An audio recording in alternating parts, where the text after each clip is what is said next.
everybody, this is Jeff with the Embroidery Nerd, and today we are going to be doing an applique border. You can do these for patches, you can do it for fabric, pretty much just about any shape you can get lines of, you can do applique on. Today we're using Chroma Inspire, and I'm going to actually prep my art in Corel Draw, and so I'll show that, and then we'll bring our art into Inspire and we will digitize it. So let's jump over to Corel. Here we're going to draw a box. We're just going to do a rectangle, and let's flip it over to inches. So when I digitize, I do inches for the overall shape, and then I do millimeters for the smaller shape. So now that we've got that set at inches, let's select our box, and I want my box to be 3 inches wide. And I'm going to unlock, make sure that's unlocked. I'm going to go 2 inches high.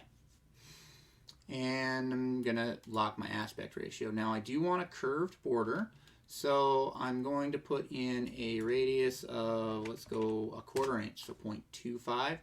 And let's try it and see if it works. I want my line width to be 4 millimeters. And it did. So now we have a 4 millimeter border that we're going to use for our file. Let's go ahead and copy it. We're going to paste another one right on top, and we are going to change the color to, let's go with green. Now we want this one to be 3 millimeters, so just a little bit narrower.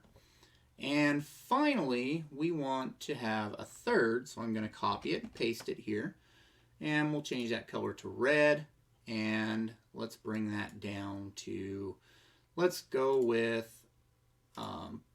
0.5 point. So here we have our basic shape that we would need to do applique. So let's go ahead and file, and we'll do save as. Let's look where I'm saving at. Now I'm good with saving it right there. Actually, we don't want to save, we want to export. File, export. And yep, that'll work good for me right there. We don't want it as an Adobe Illustrator. Let's do it as a, looking up and down my list here, let's try it as a scalable vector graphic, and we'll call this applique border. And hit export, and it'll ask me random questions. I'll go ahead and hit OK. And now let's go back into Chroma, and we're going to do a new design, and we're going to import artwork. And we will go down to our documents where we saved it at.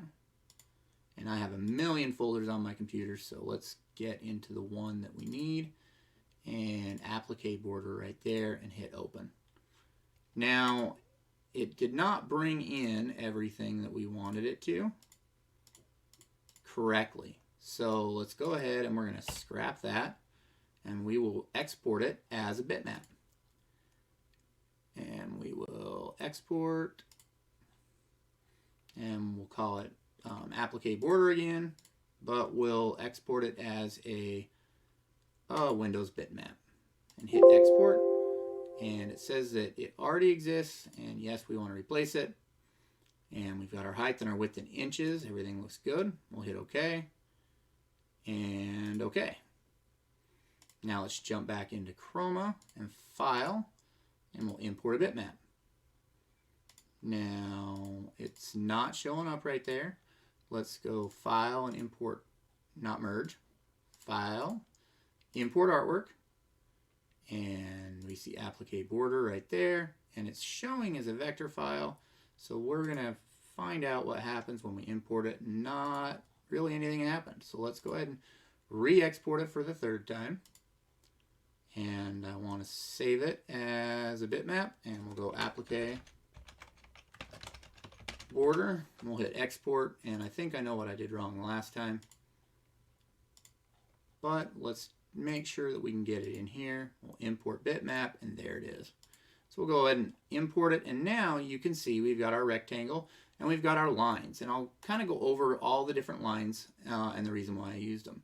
So this first line we're actually going to digitize. We're going to use a run stitch, and I like to start my appliques at the bottom,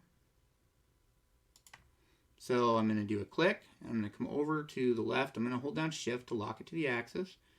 I'll do a click again. Now I'm going to hold down Control for a curved node. Click. And now I'm going to let go of Control.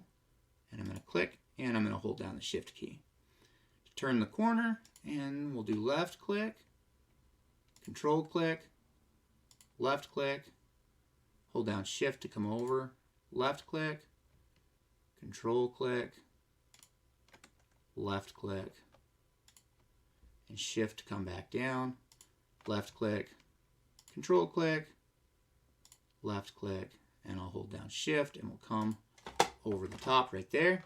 Set our start point and our stop point, which are just going to be right where they're at. And now we have our tack down stitch. So if we turn on our 3D render, you can see that we're going to go around. And that's actually not our tack down stitch. That is our placement stitch. So we would stitch that first, and that would tell us where to put our piece of fabric that we're going to applique with. So now we need a cut line. And that's easy enough to do. We can take that object that we have, that run stitch, and we can duplicate it. So let's go ahead and we're just going to copy and paste. And now we have another one. We're going to change the color of it by right-clicking on the color on the bottom, or if you have it set up in your settings for left-click, you can do that. So now we have one color, and then our machine will stop to change colors, and we can place down our fabric, and we do the second color, and our machine will stop again, and we can trim it. So now we're going to put down a tack down stitch to hold the fabric down before we actually embroider it, and we're going to use our satin tool to do that. And I selected the satin over here, and again I'm going to digitize right at the bottom. I'm going to hold down Control while I scroll on my mouse wheel to get into the middle, and we're going to start, and we're going to do the green line. So I go down one side and then the other, and hold down space bar so I can rotate. I'm going to hold down the Shift key to lock it to that axis. We'll go there, and now I'm going to hold down the Control key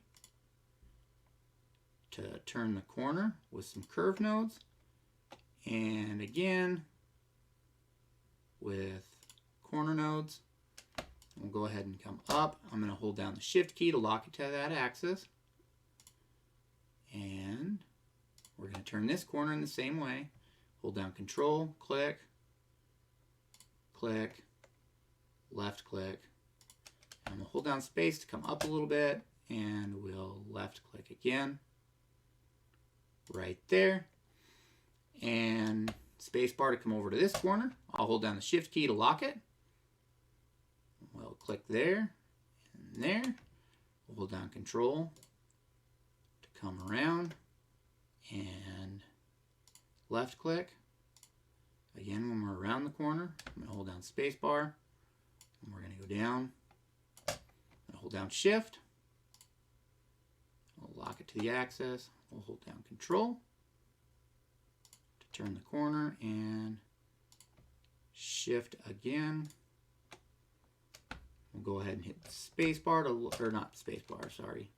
Shift to lock to the axis. We're going to overlap just a little bit, and that was actually a little more than I wanted to overlap, so make sure that we're making our stitch direction straight.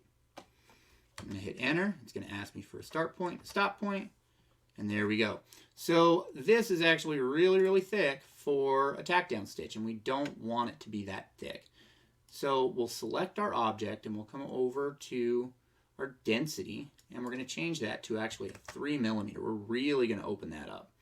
And we will go to our underlay and uncheck parallel, and we'll take it off. And now we're left with just a basic zigzag stitch that'll go around to tack down our fabric. And finally, we're going to do our nice finished satin edge. So we're going to collect our satin tool again, and we're going to come back down to the bottom.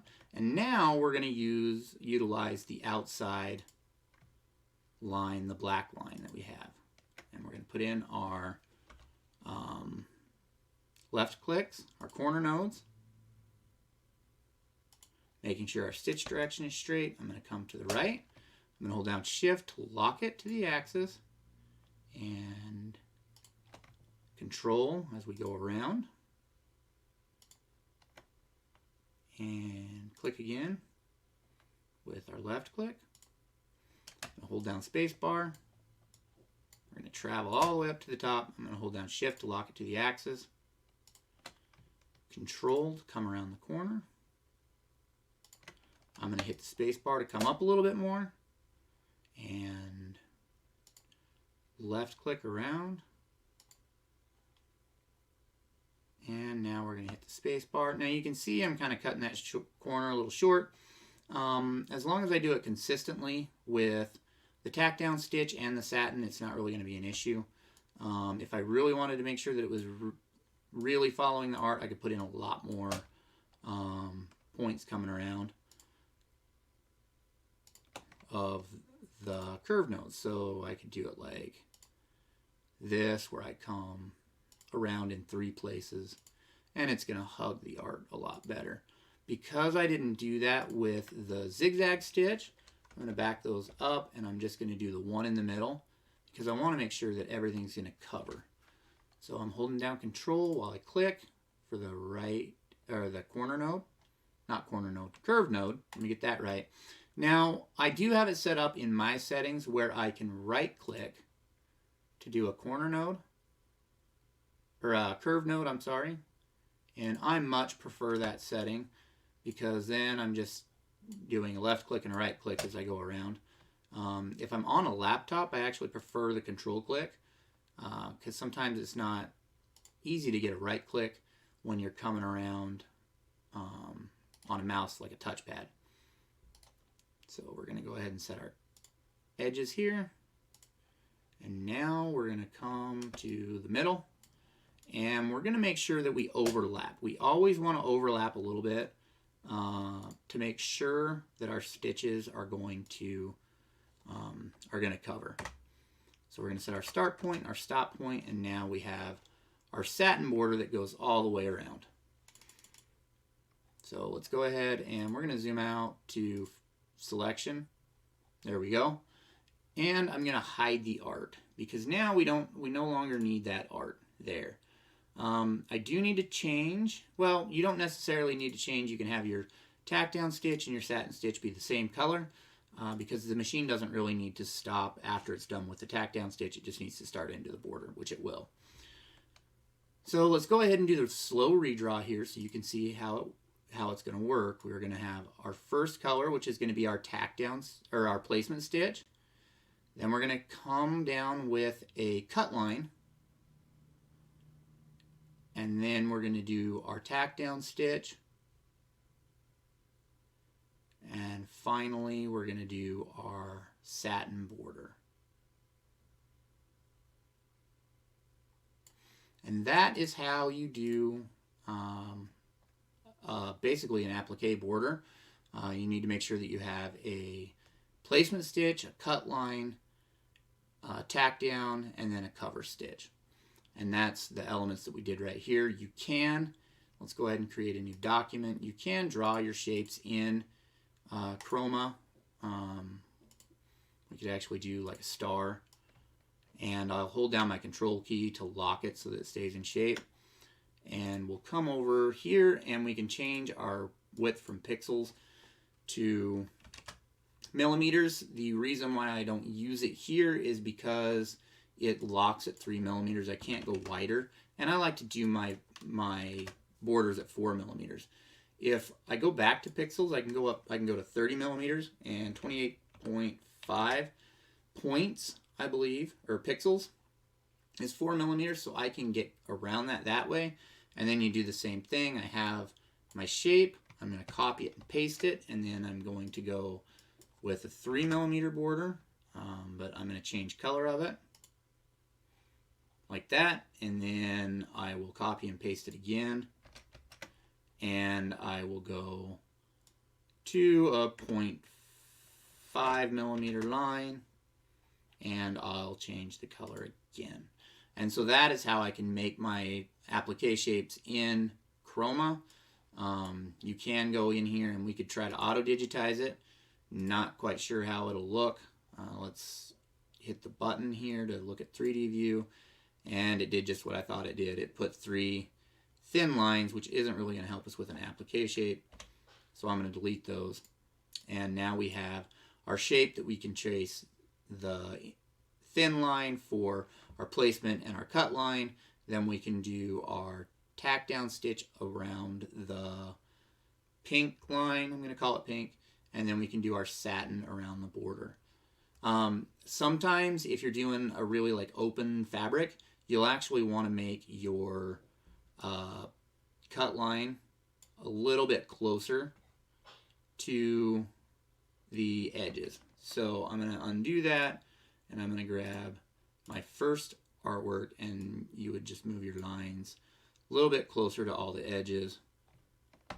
I'm sorry, it's my third line. We'll get that right sometime. Then we just move it up a little bit and move it down a little bit and a little bit to the left and a little bit to the right, and we need to make sure that we just stay under the pink line, to the inside of the pink line, and we can get our placement and our cut line closer to the edge of the border, which will give us more stitches going over the edge of the, not more stitches, it'll give us more fabric underneath the tack down stitch and the final satin, which if you're having fraying problems, you would use a fusible stabilizer to help stop the fray, and you would move your placement and your cut line closer to the border. I hope this helps you guys with your applique borders. If you have questions, you can drop them down in the comments. Please make sure, if you like what you see, to hit the like and the subscribe button. And thank you for your time.